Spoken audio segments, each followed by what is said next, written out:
नमस्कार, आप देख रहे हैं स्ट्रीट मेल टीवी। आज हम बात करेंगे पिछले दिनों लगातार हो रही बरसात की। इस बरसात ने जनजीवन पूरी तरह अस्त व्यस्त कर दिया है। कई लोगों की जान चली गई है, कई घरों की छतें गिर गई हैं, कई पशु चोटिल हो गए हैं, कुछ पशु छतों के नीचे गिरने से मर गए हैं। ये सारी स्थिति के बारे में आज हम चर्चा करने वाले हैं।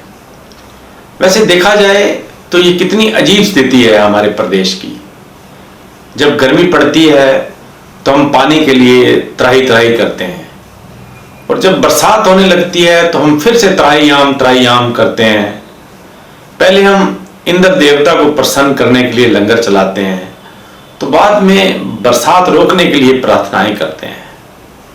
ऐसा नहीं है कि हमें बरसात का पानी नहीं चाहिए।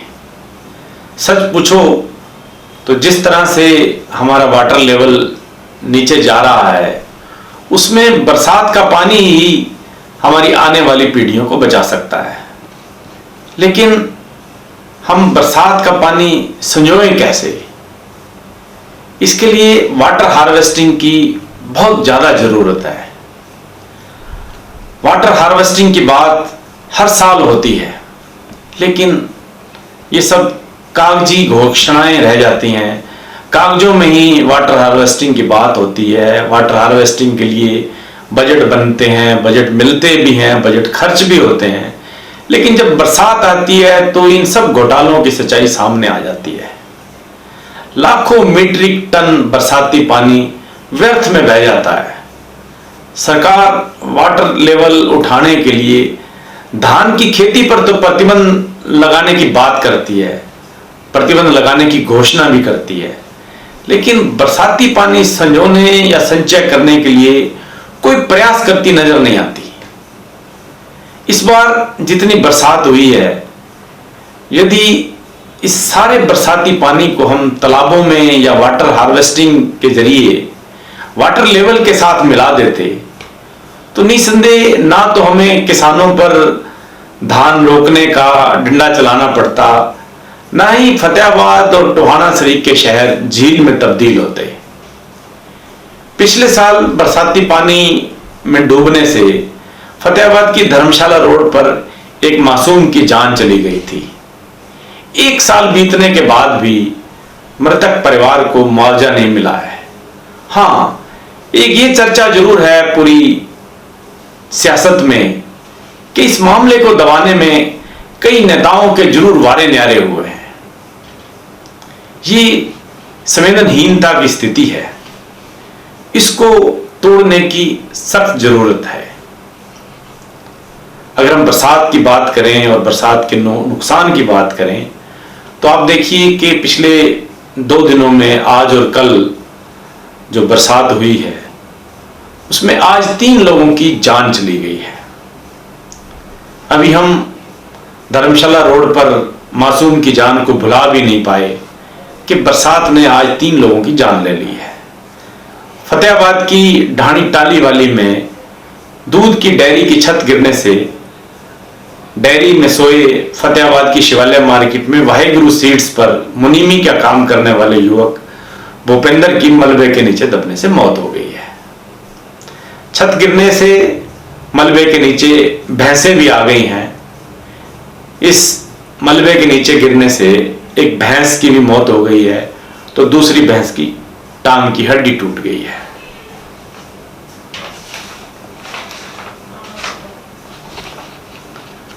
भट्टू अनाज मंडी में मार्केट कमेटी के पास बाइक सवार अंकित का बरसाती पानी में बाइक असंतुलित हो गया।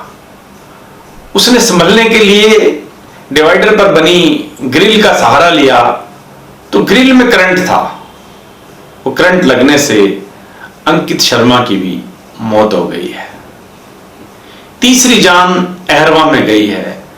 अहरवा में एक किसान अमन पुत्र निर्मल सिंह जब नहाने के लिए बाथरूम में गया तो बरसात की वजह से अर्थिंग हो गई, पानी की टैप में करंट आ गया। जैसे ही उसने पानी की टैप को छुआ, करंट के झटके से उसकी भी जान चली गई है। इस तरह आज की बरसात ने जिला में 3 लोगों की जान ले ली है। वहीं कई मकानों की छतें गिर गई हैं, जिससे लोग चोटिल हुए हैं। टोहाना में हमारे रिपोर्टर वी के रंगा ने बताया कि टोहाना के रविदास मोहल्ले में रामस्वरूप और बाजीगर मोहल्ले में सिबलू तथा उदयपुर गांव में बुद्धराम के मकान की छत गिर गई है। घर में सोए लोगों को मामूली चोटें आई हैं। सुखद यह है कि किसी की जान नहीं गई है। फतेहाबाद शहर का तहसील चौक का एरिया, जहां की इमारतें बहुत पुरानी हैं, जर्जर हो चुकी हैं। अनेक लोग प्रशासन को शिकायत भी कर चुके हैं। पिछले दिनों हमने भी एक रिपोर्ट प्रकाशित की थी, जिसमें वहां की जर्जर हो चुकी इमारतों के बारे में बताया था, लेकिन प्रशासन यहां पर कोई सुध नहीं ले रहा। इन गिरने वाली इमारतों की इंतजार कर रहा है कि किसी की बलि जाए। आज भी ऊंचाई की तरफ जाने वाले रास्ते पर श्री श्याम आटा चक्की के ऊपर बनी जर्जर इमारत लोगों के सामने देखते ही देखते भरभरा कर गिर गई। लोग सड़क किनारे देख रहे थे कि बस चंद पलों में इमारत गिरेगी। लोग इसकी वीडियो भी बना रहे थे। उनके वीडियो बनाते बनाते एकदम से पूरी इमारत ऊपर से आकर नीचे श्री श्याम चक्की आटा चक्की पर आ गिरी। आइए आप भी इस वीडियो को देखें।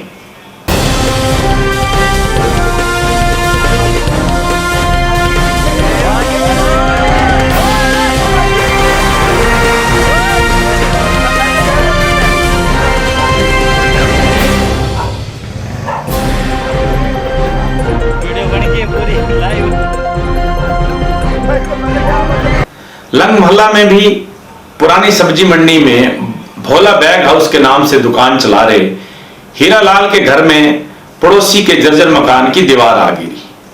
हीरालाल ने कुछ दिन पहले ही नगर परिषद व डीसी को इस जर्जर दीवार की सूचना दी थी, लेकिन प्रशासन ने कोई कार्रवाई नहीं की। आज ये दीवार आकर भोला राम के मकान पर आ गिरी, जिससे भोला राम के घर में रखा सारा सामान बिखर गया। उसके घर में रखी उसकी अलमारियां, बेड, उसके संदूक, उसकी मशीन, सब कुछ दीवार के नीचे दब गया। उसको हजारों रुपए का नुकसान भुगतना पड़ा। अगर प्रशासन ने समय रहते उसकी एप्लीकेशन पर कार्रवाई की होती तो ये स्थिति नहीं होनी थी। वहीं गुरुद्वारा सिंह सभा के सामने गली में एक मोची के घर की दीवार गिर गई। इस गली में ही टेंट हाउस का काम करने वाले कुलदीप सिंह की भी छत गिर गई, जिससे उसके कमरे में रखा सारा सामान क्षतिग्रस्त हो गया है। अब हम बात करते हैं फतेहाबाद शहर में पानी के निकासी के इंतजामों की। बड़ी शर्मनाक स्थिति है। बरसों से हम भी लिख लिख के थक चुके हैं, बोल बोल के थक चुके हैं, मगर किसी के कानों में कोई जू नहीं रेंग रही है। संवेदनहीनता की हद गुजर चुकी है। लोगों की जानें जा चुकी हैं। ना तो जौहर चौक के हालात सुधरे हैं, ना धर्मशाला रोड के हालात सुधरे हैं, ना एमसी कॉलोनी के हालात सुधरे हैं। जो जो एरिया बरसों से जहां पानी की निकासी का कोई इंतजाम नहीं है, वहां पे स्थिति जस की तस है। लाखों करोड़ों रुपए के बजट खर्च हो चुके हैं, अधिकारियों की जेबें भर चुकी हैं, लेकिन स्थिति में कोई सुधार नहीं आया है। धर्मशाला रोड और जौहर चौक तो अगर इनको झील का रूप कहें तो गलत नहीं होगा। ये तो बरसात में झील बन जाते हैं। नगर परिषद और पब्लिक हेल्थ ने मिलकर धर्मशाला रोड को और यहाँ के दुकानदारों को, यहाँ के साथ लगती ठाकर बस्ती, धर्मशाला रोड पर निवासियों को उजाड़ने में कोई कोर कसर नहीं छोड़ रखी है। यहाँ पर नई सड़क बना दी गई है, लेकिन चाहिए तो ये कि सड़क बनाने से पहले पानी की निकासी का इंतजाम हो, वहां पानी की पाइप डाली जाए।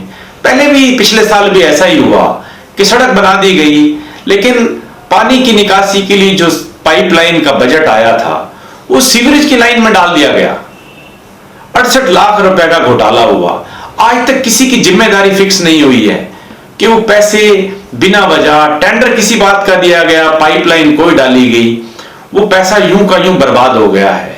अब दोबारा से नई सड़क बना दी गई है, लेकिन पानी की निकासी का आज भी कोई इंतजाम नहीं है। लोग बेबस हैं, बेबस इतने हैं कि कुछ कह नहीं सकते। उन लोगों को डर लगता है कि अगर वो जाकर अधिकारियों के साथ हो हल्ला करेंगे तो अधिकारियों के पास एक ही हथियार है कि वो जाकर थाने में शिकायत कर देते हैं कि हमारी सरकारी ड्यूटी में बाधा पहुंचाई गई है और लोगों पर मुकदमा दर्ज हो जाता है। अब आप सच बताइए कि ड्यूटी में बाधा कौन डाल रहा है? अधिकारी डाल रहे हैं या लोग डाल रहे हैं?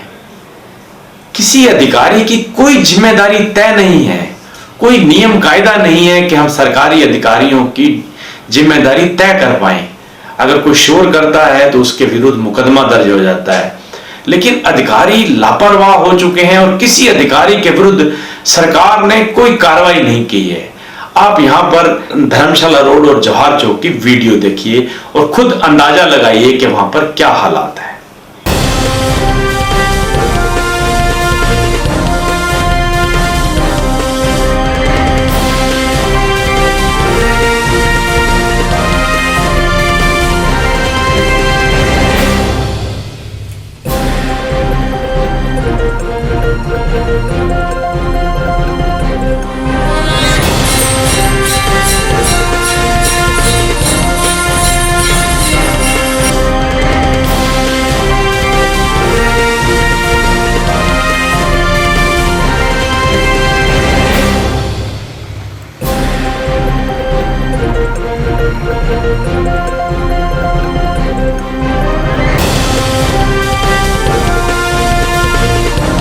एमसी कॉलोनी व भट्टा कॉलोनी के हालात भी आज बहुत खराब रहे हैं। एमसी कॉलोनी और भट्टा कॉलोनी में 2-2 फुट तक पानी गलियों में भर गया। लोगों के घर जो नीचे हैं उनके घरों में, उनके आंगन में, उनके ड्राइंग रूम तक पानी घुस गया है।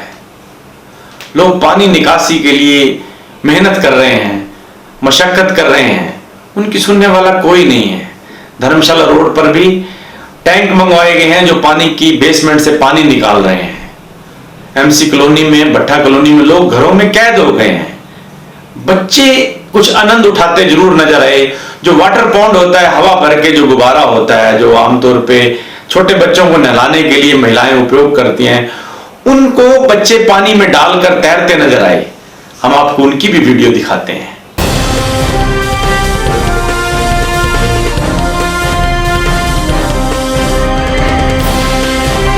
वहीं पाश कॉलोनी मॉडल टाउन में भी कोई हालात अच्छे नहीं हैं। पपिया पार्क पानी में डूब गया है। पूरा घास, पूरे वहां के ट्रैक पानी में सन नजर आते हैं। यूं कहें तो अच्छी बात है कि प्रशासन ने तो पिछले 3-4 महीनों से पपिया पार्क की कोई सुध नहीं ली, पानी का कोई इंतजाम नहीं किया। चलो इंद्र देवता ने ही किया है, लेकिन वहां पे जो आज हालात थे, पपिया पार्क और उधर मोहनलाल जुनेजा के घर के सामने मॉडल टाउन में जो पार्क है वो भी पूरी तरह डूबा हुआ था। वहां मोहनलाल जुनेजा के घर के सामने पार्क से पानी निकल कर पूरी गली में आ गया था। लोग पैदल नहीं चल सकते थे। बाजारों में वाहन फंसे हुए हैं, बाइक खड्डे में गिर रहे हैं, बड़ी बुरी हालत है। मगर कोई ऐसा नजर नहीं आया कि कहीं पर कोई अधिकारी नजर आए हों या कोई बड़ा अधिकारी पब्लिक हेल्थ के लोगों को लेकर कहीं घूमता नजर आया हो, ताकि लोगों को कहीं लगे तो सही कि कहीं सरकार चल रही है, सरकार का कोई नुमाइंदा, कोई नेता, कहीं कोई नजर नहीं आ रहा है लोगों की सुध लेता हुआ। विधायक, सांसद सब अपने घरों में हैं, लोग तराही तराही कर रहे हैं, मगर कोई सुनने वाला नजर नहीं आ रहा है। सरकार व प्रशासन को समझने की जरूरत है कि बरसाती पानी कितना कीमती है। अगर इस पानी का सदुपयोग किया जाए तो लोग डूबने से बच सकते हैं और हम अपनी विरासत में भरपूर पानी भी छोड़ सकते हैं। बाकी सरकार की मर्जी है, प्रशासन की मर्जी है। आज के लिए इतना ही। आप स्ट्रीट मेल टीवी के साथ बने रहें। यूट्यूब पर जाकर स्ट्रीट मेल टीवी को सब्सक्राइब करना, फेसबुक पर जाकर स्ट्रीट मेल पेज को लाइक करना ना भूलें। नमस्कार।